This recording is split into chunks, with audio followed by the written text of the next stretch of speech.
Hello everyone. Today we are going to look at this paper which says the era of one bit large language models. Uh, Before we dive deep into the paper, I just want to help you intuitively understand what is the meaning of this 1.58 bits and where does this come from, and what is the basic meaning of having a number of bits in the representation of your digits while training large language models. So let's go to the diagram. Okay, so let's say we are dealing with a binary representation. So I'm writing here binary representation. That means we are only dealing with two digits, 0 or 1, right? Okay, so now if I have, let's say, one space uh, or one bit to write the representation, how many combinations can I have? I can either have a 0 here or I can have a 1 here, which gives me two combinations. Then we'll take a second case where we have two two bits. How many combinations we have over here? So we can have two over here and two over here.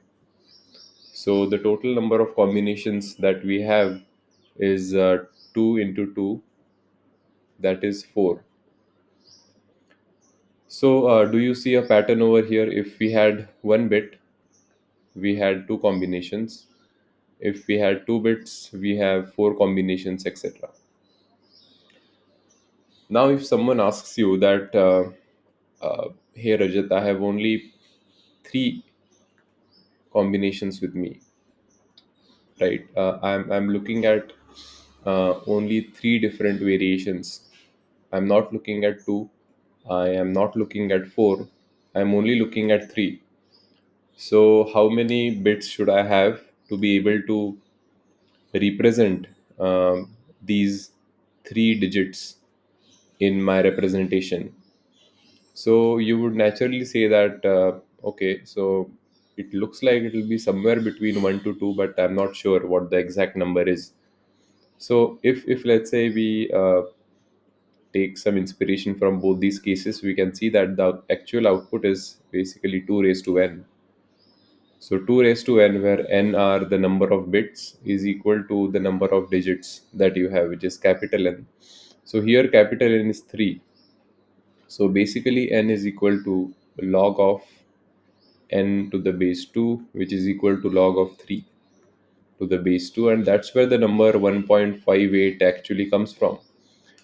Uh, what this number essentially means is that we are going to require somewhere between 1 bit and 2 bits to represent three digits uh, in our representation.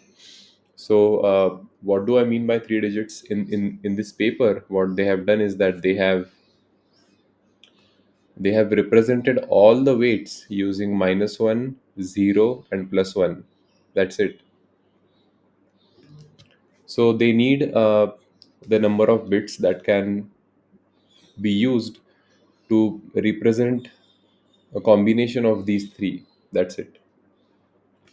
That is why it becomes a 1.58 bit representation. In practice, we are still going to use a 2-bit representation to be able to uh, represent this, because I'm not sure how do we represent 1.58 bits. It's either uh, yeah, so it's going to be 2 bits when we finally represent it, but theoretically speaking, we only need 1.58 bits. So now, what is the main crux of this paper is that whenever you have a weight matrix, a weight matrix can be, so first of all, what is a weight matrix? Let's say there is a neuron, and there are a number of weights which are coming to the neuron from other neurons. Let's say we have three neurons over here. So let me take a simple case where we have W1, W2, and W3. So basically, we have three numbers in the weight matrix, and you are representing them by numbers. So let's say I represent them by 2.581, etc., 0.386. So these representations, they are called as floating point FP16 representations. What this means is that you are allocating a total of 16 bits for your representation of the entire number. So we have 16 bits over here. Now naturally, if you have 16 bits, you are going to consume uh, that much time for the calculations, because let's say if I am adding 16 bit plus 16 bit compared to 1 bit plus 1 bit, it's there is a 16 time difference in the number of computations that I have to make. So first uh, is the dependency of the precision on the computational time. Second is the memory requirement. I'm I'm requiring 16 bits in my memory to store this particular uh, this particular representation, and it naturally leads to more computational time. Imagine if you're trying to remember some digits. If someone asks you to remember more digits and do a complex calculation, it takes more time, right? So same thing goes for a computer as well. Now, the most radical proposition that this paper is bringing in is that, okay, this is completely fine, but what we are doing is that you don't need all these digits for representing these matrices. You can simply replace them by floating point 1.58. That's it. So the amount of reduction is basically 16 divided by 1.58, which is, I don't know, approximately somewhere between 8 and 16, maybe 10 or 12. So you are getting an extremely improvement in the efficiency, in terms of the memory requirement, in terms of the computational time, and you might be wondering, okay, this is great, but you are going to lose an accuracy, right? You are representing weights by three digits or three bits. So how are you maintaining the accuracy? So we are going to look into that as well. It does not look very intuitive at all, uh, and but sometimes these non-intuitive things actually work. And from a future point of view, it really I'm inspired by this paper, because it means that you're going to end up saving a lot of energy that you're otherwise consuming in using these large language models. So they are naming their particular model as bitnet b 1.58. And yeah, so let me just, yeah, so bitnet b 1.58, in which every single parameter of the LLM is ternary, that is minus 1, 0, and 1, which we just looked at.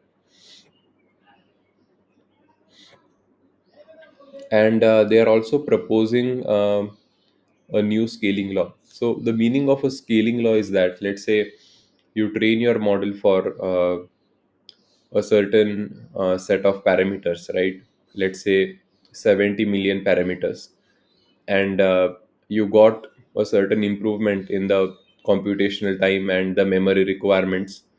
Now the question is that if I scale this model from 70 million to 3 billion or 4 billion, will the improvements scale over time? Will I get the improvements which are also scaled over time? So they do get that, which is also extremely encouraging, and it really opens the door for designing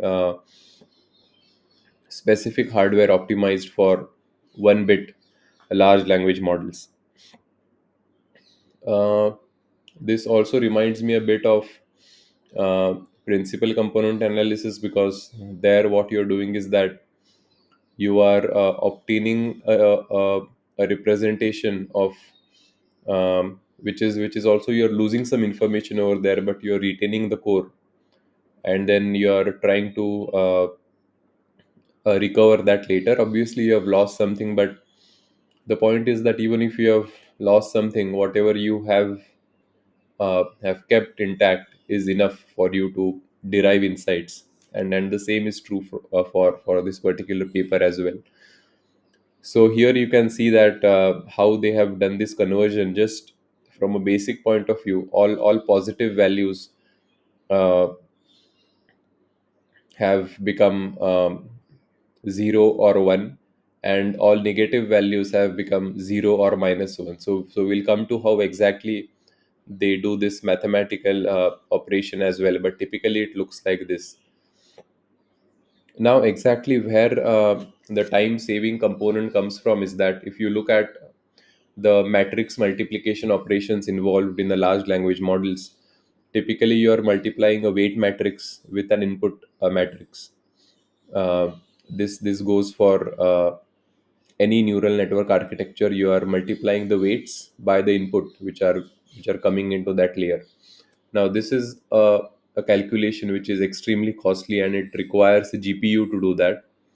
What happens in this 1.5 8-bit representation is that you do not need any multiplication, right? Because let's say we are multiplying this first row with this, it simply means x0 minus x1 minus x2 plus x3. So you are just adding elements together, and your matrix is telling you which elements to add and which not to add. That's it. So you are completely getting rid of the multiplication in of your weight matrix and the input vector, which is excellent. And this is really the crux of what brings about such a huge improvement in the in the efficiency. And we'll come to the theory a little bit. I just want to show you the improvements that they get. So this is the kind of improvements they get in terms of the latency time, which is the time which is required to do the computations, and it really scales, right? So for 1.3 billion parameters they get an improvement of 1.67, and for 70 billion parameters they get an improvement of 4.1 times. Even in the memory requirements, you see the model is requiring for 70 billion parameters a memory size which is almost an order of magnitude lesser compared to the llama model. And what about the accuracy? So they do mention the accuracy over here. So yes, it is a bit less compared to the llama version for smaller set of parameters, let's say 700 million parameters. But as you increase the number of parameters, they get closer and closer. We are not expecting an outperformance in terms of the accuracy, obviously, because you are doing a representation which is a small scale representation of the original weight matrices, but still we are getting pretty close. So the zero shot accuracy of bitnet b 1.58 and llama llm are pretty much close, which is very encouraging, and that is why this paper has become extremely popular. It also means that we are going to require a significant lesser energy consumption, which means that for the carbon footprint, it's going to help a lot, which is again very encouraging. Now let's come to the mathematics. What have they done over here? This is actually quite simple. What they first do is that they first normalize uh, your weight matrix. So what that essentially means is that, let's say your weight matrix is something like a Gaussian distribution with a mean over here. Now what they do is that they normalize it. Normalization means the process of transforming the values of this weight matrix such that the mean of all the elements is 0. Visually, what this means is that you basically shift this curve over here so that you get the new weight matrix curve like this.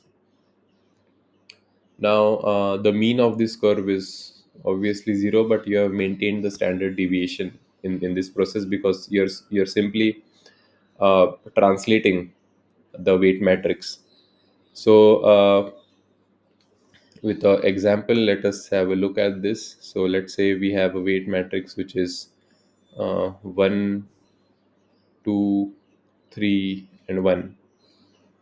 So what is the mean over here? The mean over here is 3 plus 2, which is 5 plus 1 plus 1 divided by the number of elements, 4. Let's, for simplicity, make this also 2. So it's 5 plus 2 plus 1 by 4, which is equal to 2. And when you normalize this, you basically subtract 2 from all the elements. So you get minus 1, 0, plus 1, and 0. This is the normalized weight matrix. That's it. So they have done the same thing before they do any complex operations. They have normalized the weight matrix. The next step which they mention over here, this is the round clip function. Let's have a look at the round clip function. So in the round clip function, what they are basically doing is that, let's say, so now you have to pick and choose. Let's say we have an element in the weight matrix which is 2.5, right? So what are you going to represent this by, whether it's minus 1, 0, or plus 1? So this function is like this. So here, round clip of x comma a comma b is maximum of a comma minimum of b and x. So what this, I'll just give you an intuition of this. If you have 2.5, so this is going to be represented by plus 1. If you have minus 2.5, this is going to be represented by minus 1. If you have anywhere between minus 1 and plus 1, if you have minus zero point 0.5, is going to be represented by 0. So you can work out how this happens based on the formula, but in simple terms it's like this. So if you have a matrix which is, let's say, 2.5, minus 3.7, and 4, so this matrix will be converted to 1, minus 1, 0, and 1. Sounds sounds a bit funny, right? Like you are completely changing the weight matrix from its original representation to a representation which looks like this, uh, which is uh, which is what is the main crux of this paper. And this is the only mathematics which is required to understand how they transform the weight matrix. Now, this particular paper doesn't go deep into all the mathematics, because the first paper that actually came out was this paper called BitNet, which came out October of last year. And here, what they did is that in BitNet, they only had one bit. They did not have 1.58 bits, because their representation was only plus 1 or minus 1. They did not have 0. And this is actually the first paper which really introduced this concept of a bitnet representation. And here they have gone a bit into detail, and they explain the mathematical model as well. So this is also quite interesting. This is also a nicely written paper. We will cover this paper later. Today, I just wanted to give you an intuition of where we are heading in the field of large language models with respect to the quantization of the bits. Quantization of number means a reduced order representation. For example, rounding off is an example of quantization. So any operation where you're reducing the precision of the digit is called as quantization, and this is again an example of that. So hopefully this gave you a nice intuition of why, first of all, it is 1.58 bits, what is the improvement the 1 bit LLMs are doing, and what changes in the weight matrix are causing that improvement. So we will go deeper into the mathematics in some of the next videos. Thank you.